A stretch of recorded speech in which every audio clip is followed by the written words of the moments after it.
Hello, bachcho. Let's say this question is a figure shows a circular wire loop of radius A carrying a current I placed in a perpendicular magnetic field B. Then the tension in the wire. तो wire के अंदर बच्चों tension आपको calculate करनी है। तो बच्चों at first यहाँ पे यदि हम देखें तो कुछ इस तरीके से यहाँ पे रेडियस कितनी आर, तो यहाँ से मैं एक डायग्राम बनाता हूँ, है ना। तो ये बच्चों क्या है कि करंट इससे क्लॉकवाइज डायरेक्शन के अंदर फ्लो हो रही है।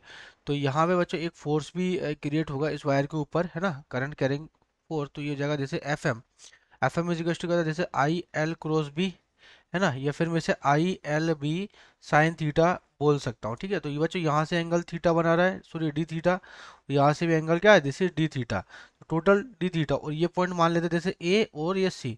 तो यहाँ से जो बच्चों इस वायर के ऊपर क्या बोल रहा है कि ए एक टेंशन क्रिएट हो रही है इसके अंदर। तो कितनी टेंशन क्रिएट हो रही है, इधर से भी, है ना, और ये इधर से भी टेंशन क्रिएट हो रही है। तो ये यहाँ से यदि ये थीटा वैल्यू है तो this is also d theta और this is also d theta. Clear, this is also d theta. तो ये टेंशन लग रही है मेरे पास। तो टोटल टेंशन क्या है, इस फोर्स से बैलेंस हो रही है। तो this is two T sine theta, sine d theta is equal to क्या, एफ एम से बैलेंस हो रहा है। ठीक है, और ये वाला पॉइंट क्या है बच्चों, सी पॉइंट है। तो ये हमारे पास होता है एंगल इज इक्वल टू होता है आर अपॉन रेडियस। ठीक है, आर अपॉन रेडियस। एंगल कितना है, d theta, this is two d theta.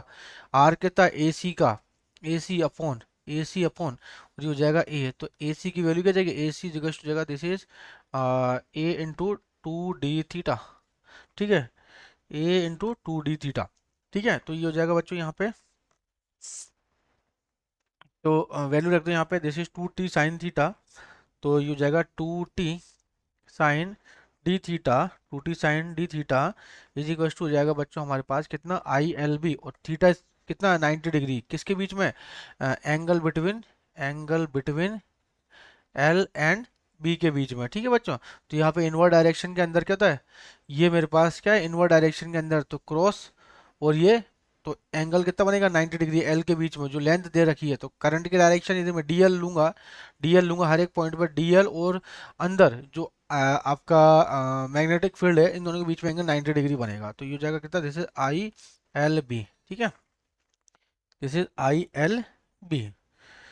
तो तो यहाँ से बच्चों ये जो मेरे पास लेंथ पूरी दे रखी है ना, दिस इज ए सी को मान लेते हैं L is equal to a c is equal to a into two d theta. बस वैल्यू रख दो यहाँ पे एल की। तो two T sine theta is equal to I L कितना, this is a into two d theta और ये बी। ठीक है, तो हमें क्या निकालना है यहाँ से, टेंशन की वैल्यू। तो टू से टू कैंसिल हो गया, और साइन थीटा बच्चों क्या है, sine theta is equal to this is d theta के इक्वल है। साइन डी थीटा क्या है, डी थीटा के इक्वल है। ठीक है, तो ये जाएगा डी थीटा। तो ये टू से टू कैंसिल, डी थीटा भी कैंसिल। तो टी की वैल्यू कितने जाएगी, this is B I a. ठीक है, a is the radius of the wire. Clear, तो दिस इज टू, ये हो जाएगा B I a. Option number a is correct. Best of luck.